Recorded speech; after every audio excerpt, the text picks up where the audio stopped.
Hey y'all, welcome to Girl Meets Green. My name's Norma, your host or whatever. Today we're talking Married at First Sight, season 17, episode 2. We jump into the episode with Brennan and Emily having their one-on-one after their wedding. They seem to be getting along. They seem to be physically attracted to each other. They seem to have sort of similar vibes. I think the only weird moment was when he said about his dad drinking, and she was like, she kind of made a face. But who knows, that could have just been edited that way. So you never know, right? With these shows, as we've said on all these Love is Blind videos. But yeah, so they both want a sheepadoodle, a dog. I thought that was kind of cool because it wasn't like a typical type of dog. They weren't like a lab or like a Yorkie, you know, like German Shepherd. A sheepadoodle is a pretty unique pretty unique dog choice, at least to me. Maybe I'm not in the dog world enough to know. Maybe that's a totally normal dog to want. But I thought it was cool that they both wanted the same dogs. They're meeting, getting along. They seem to be enjoying each other. Next, we pick up with Austin and Becca. They are tux and wedding dress shopping. Austin is picking his tux. His friends are talking about how this is good for him. I guess he struggles with decision making, so they're the friend that's a girl is kind of like, well, I mean, this kind of works out, you know, they're making the decision for him, and they all kind of laugh about it. I don't know. I'm very concerned with this situation because of how his mom is being, but also like he himself is kind of saying, you know, like, I'm indecisive, but I'm, you know, sure about this. And it's like, okay. Then we have Becca picking out her dress. She picks a very romantic flowy dress. It's got the big flowy like tulle material-ish sleeves, the tight like bodice, and it goes down, and it's like simple but it's like very simple, classic romantic, like, you know, olden timesies vibes. So very pretty, very her, as I like get to see her or whatever. But it's also comfy because apparently she just had an appendectomy. She like is weird about busting a stitch while dancing, and I'm like, should we be out? Maybe we could push the wedding a couple weeks to let the girl's stomach recover. Like, dang, that is still a concern of mine. It's hard, right? Because like, I don't want it to sound like she doesn't deserve happiness or like she doesn't deserve to be married. I just think that like chronic illness is a big thing to like, I don't know, like spring on someone. Like, I feel like in normal relationships, you like get to know the person and see if you can deal with that, and on both sides.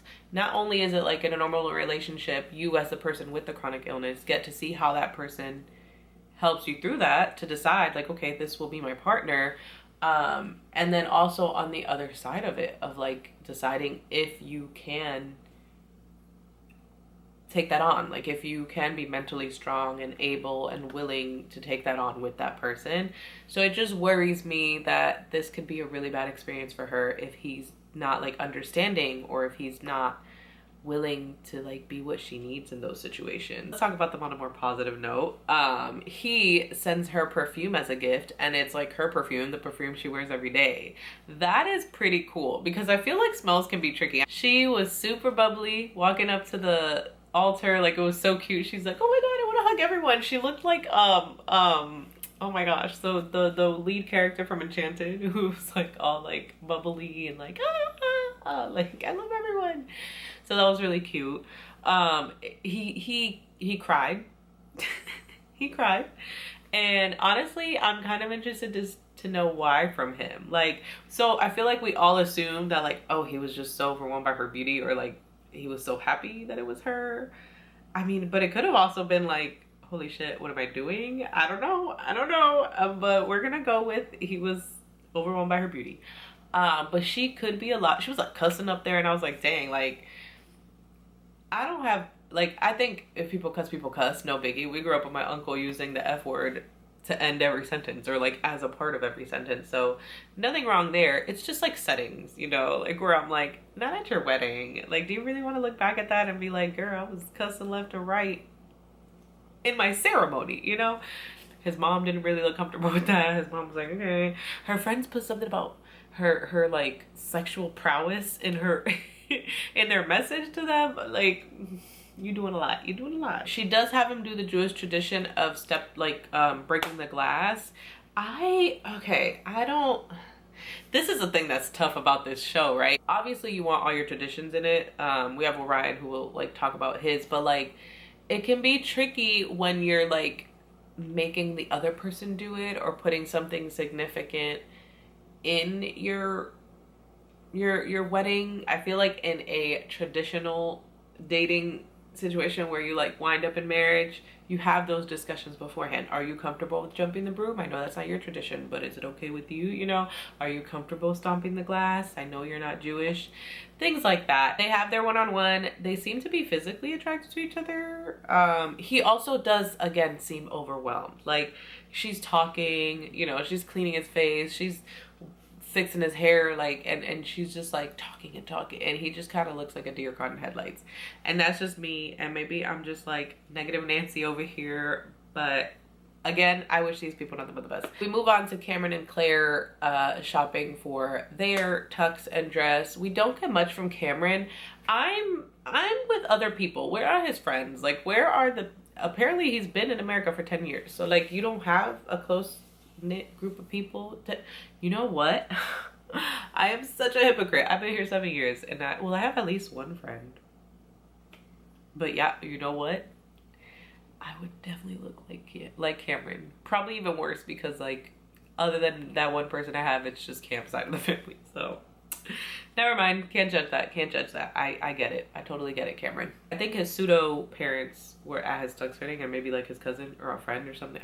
I know he has pseudo parents, cousin, and he had a few groomsmen who I'm assuming are friends.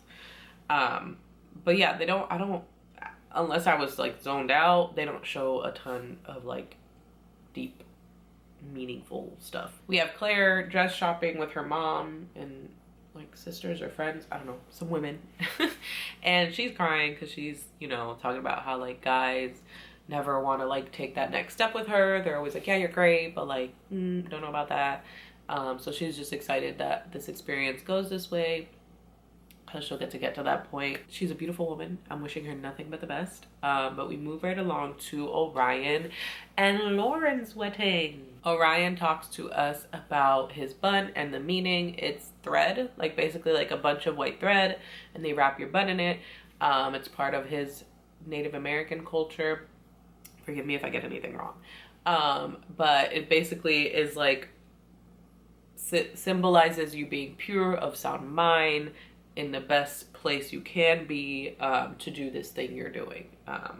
In this case, getting married. Like, you're the best version of yourself for your partner. He sends her this like turquoise necklace and basically talks about its meaning, and his like the connection to his ancestors, and so they get to meet her and be close to her as well with him. So, you know, spirituality, all of that. That makes her very excited. That calms her nerves for the most part, because she's very spiritual, very like ancestrally connected to her ancestry. So she feels like that's something they can connect on. I don't remember what she sends him, but he likes it. I mean, you can't be on there being like, what the fuck is this shit? Although, we'll get to that. We'll get to that. Somebody does kind of do that. But anywho, they walk down the aisle. They automatically seem to have very similar vibes. We see it during the ceremony as well as when they're talking afterwards. That kiss, he was trying to lay it on her. He was like, I got you, watch this. Like I said, very similar vibes.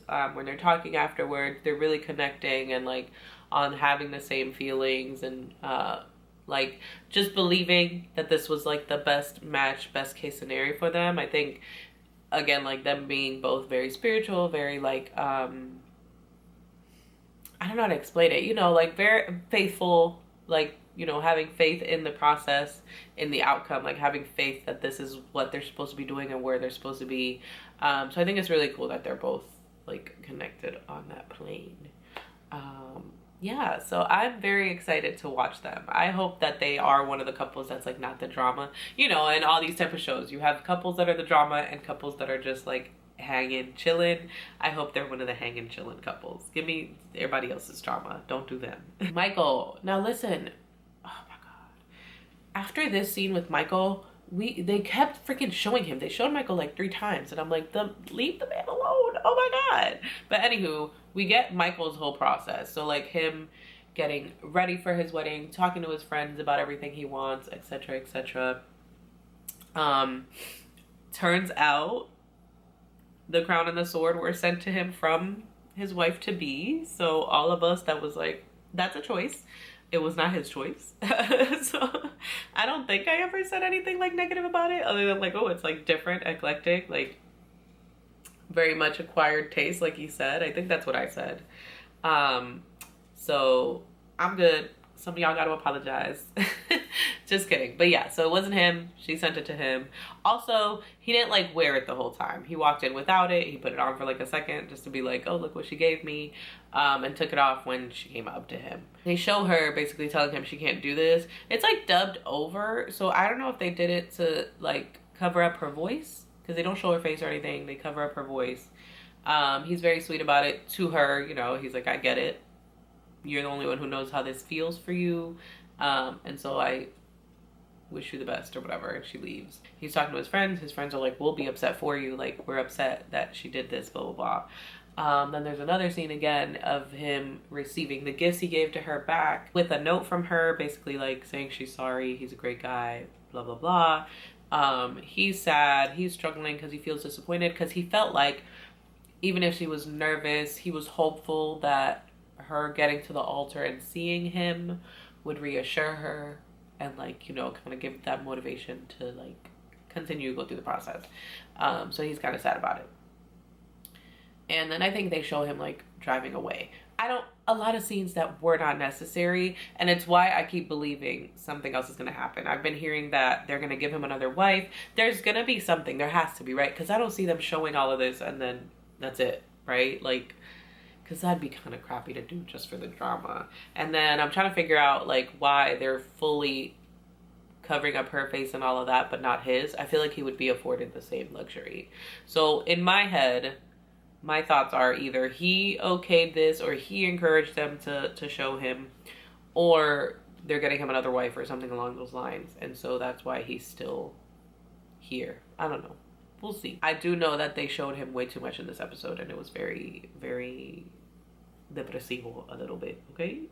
Back to Cameron and Claire for their wedding. Claire's thinking about her brother. I can't imagine how tough that is. I'm not gonna do it. It makes me very emotional to think about my siblings, especially my little brother, okay? He's a favorite. He's all of our favorites. He's all of our favorites. As I talk right now, I'm gonna put a video here showing a food situation where we're comparing my sister's plate to his plate. So I'm just gonna put that right here. Look at this disrespectful ass plate. And mom deny that he's not the favorite, mom. Don't get me started on emotions and siblings, and especially my little brother. Anyways, she's missing her brother. Can't imagine praying for her.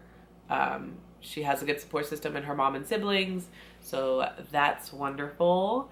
However, I don't know if it was one of her sisters or a friend of hers, but there was a girl there or a woman there who was not feeling this at all. She even goes to sit down, and when he walks up, like Cameron, to get ready to marry her friend or sister, I don't know who she was, but what did she say? She was like, are you sure you're ready for this, or something like that? And like, why would you do that? Because could you imagine you've never met the person in your life and someone on their side is like, you sure you're ready for this? You're like, well, who the fuck is this? Like, who is she? Why are you saying that? And that's your friend. Ain't that your friend? Ain't that your friend? Like, girl. She gives him a Scottish fabric. She's Scottish, so I can't remember if it was small enough to just be a handkerchief or if she gave him the sash, because I saw a lot of people on her side wearing the sash, and I can't remember if he's wearing it when they show him. Anyways, she gives him that. He gives her his little friend Kiwi. It's a little stuffed animal. I wanted to say anteater, but I don't think it was an anteater. I think it was like the animal of Australia or something. I don't know. Very weird looking stuffed animal. I agree with that. Now, her and her family was doing a bit much talking about this anteater. They kept talking about it. She kept talking about how weird it was, how like, why would he do that? Why would he send that, blah, blah. And it was like, I don't think it's that deep, right? Like, just give the squishy a little hug and move on. So yeah, I believe it ends with like, he's up there and she's like walking down the aisle. For upcoming, there were just two things I noticed. Claire she seems okay. She was smiling I think it was like during the ceremony. She seemed smiling. She seemed comfortable. She didn't seem like, you know, like I feel like you can always see this like awkwardness in people's eyes or this discomfort in people's eyes, especially in situations like this, if they are not comfortable or like unhappy with what's happening. So she seemed pretty okay, so I think they're gonna be okay. And then we also have Orion meeting Lauren's dad, and they make it very dramatic where it looks like he's walking away. It looks like she's telling him like, don't come for my dad. He says like, I don't like people telling me what to do. So again, I think it's editing just messing with us, and I think it goes fine, but I guess we'll see. That's everything I have for you for episode 2. I hope you enjoyed. Like the video if you did. Comment down below, do you think that Orion really got messy with Lauren's dad? I don't think so, but let me know if you do, and tell me why. Subscribe for more content like this, and I will catch you in the next one. Bye.